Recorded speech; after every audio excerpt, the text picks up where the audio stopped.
नमस्कार, ये आकाशवाणी शिमला है। अब आप राजकुमारी चंदेल से प्रादेशिक समाचार सुनिए। प्रधानमंत्री नरेंद्र मोदी ने रक्षा विनिर्माण में देश को आत्मनिर्भर बनाने पर बल दिया है। उन्होंने कहा है कि सरकार का उद्देश्य रक्षा उत्पादन बढ़ाना, नई प्रौद्योगिकी का विकास करना और रक्षा क्षेत्र में निजी क्षेत्र को महत्वपूर्ण भूमिका देना है। प्रधानमंत्री कल रक्षा विनिर्माण में आत्मनिर्भर भारत विषय पर एक संगोष्ठी को वीडियो कॉन्फ्रेंस के माध्यम से संबोधित कर रहे थे। प्रधानमंत्री ने कहा कि एक आधुनिक और आत्मनिर्भर भारत के निर्माण के लिए रक्षा क्षेत्र में विश्वास का माहौल कायम होना जरूरी है। उन्होंने कहा कि आजादी के समय देश में रक्षा निर्माण की क्षमता और इसके लिए माहौल काफी अच्छा था, लेकिन उस दिशा में कई दशकों तक कोई ठोस प्रयास नहीं किए गए। प्रधानमंत्री ने कहा कि अब परिस्थितियां बदल रही हैं, क्योंकि अब रक्षा क्षेत्र में सुधार के लिए लगातार प्रयास किए जा रहे हैं।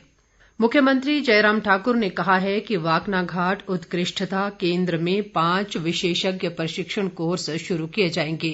कल शिमला में प्रदेश कौशल विकास निगम के निदेशक मंडल की बैठक में उन्होंने ये बात कही। उन्होंने कहा कि इन कोर्सों में होटल संचालन और प्रबंधन, खाद्य व पेय पदार्थ संचालन, खाद्य व पेय उत्पादन, स्वस्थ व आरोग्य और खाद्य प्रौद्योगिकी प्रशिक्षण कोर्स शामिल हैं। जयराम ठाकुर ने कहा कि कौशल विकास प्रधानमंत्री के प्रमुख कार्यक्रमों में से एक है और राज्य सरकार भी प्रदेश के युवाओं के कौशल उन्नयन के लिए प्रतिबद्ध है तथा उद्योगों की मांग के अनुरूप उन्हें प्रशिक्षित किया जा सके। केंद्र सरकार के प्रमुख कार्यक्रम प्रधानमंत्री जनधन योजना के आज 6 वर्ष पूरे हो रहे हैं। देश के सभी लोगों को बैंकिंग सुविधाओं से जोड़ने के लिए 28 अगस्त 2014 को ये योजना लागू की गई थी। योजना का शुभारंभ करते हुए प्रधानमंत्री ने इस अवसर को देश के गरीब लोगों को निर्धनता के दुष्चक्र से निकालने का महत्वपूर्ण कदम बताया था। इस योजना के अंतर्गत अब तक 40 करोड़ 35 लाख बैंक खाते खोले गए हैं और इन खातों में 1,31,000 करोड़ रुपए जमा कराए गए हैं। प्रधानमंत्री जनधन योजना के लगभग 8 करोड़ खाता धारकों को विभिन्न सरकारी योजनाओं के अंतर्गत प्रत्यक्ष लाभ अंतरण प्राप्त हो रहा है।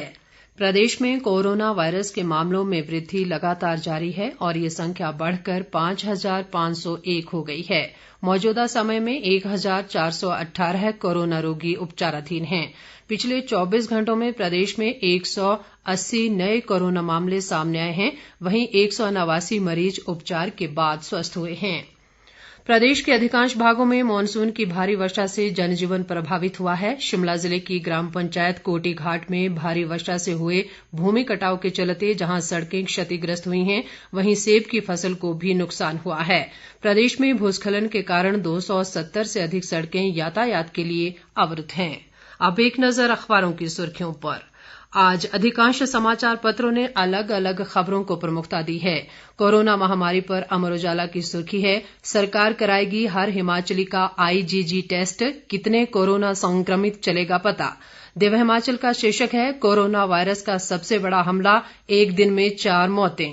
पंजाब केसरी के शब्द हैं, पूर्व विधायक बंबर ठाकुर सहित प्रदेश में 157 पॉजिटिव। आपका फैसला लिखता है, हिमाचल में कोरोना से 4 और मौतें, लगातार बढ़ रहे मामले। हिमाचल दस्तक के अनुसार कोरोना मामले बढ़े तो एंटीबॉडी टेस्ट को मंजूरी। दैनिक भास्कर की एक खबर है, सोलन मंडी बनेंगे निगम, वार्डों के परिसीमन व आरक्षण की प्रक्रिया पर चुनाव आयोग की रोक। फर्जीवाड़ा रोकने को पंचायतों को सौंपी डिजिटल राशन कार्ड बनाने की जिम्मेदारी, शीर्षक से अमर उजाला लिखता है, पहले खाद्य आपूर्ति विभाग करता था कार्डों का डिजिटाइजेशन। 4500 स्थायी शिक्षक रखने को हाईकोर्ट ने मांगा समय, हिमाचल सरकार की ओर से शिक्षा सचिव राजीव शर्मा ने लिखा पत्र, दिव्य हिमाचल की खबर है। इसी खबर पर पंजाब केसरी का कहना है, सिर्फ जेबीटी भर्ती एवं पदोन्नति नियमों के अनुसार ही की जाए पैट की नियुक्ति।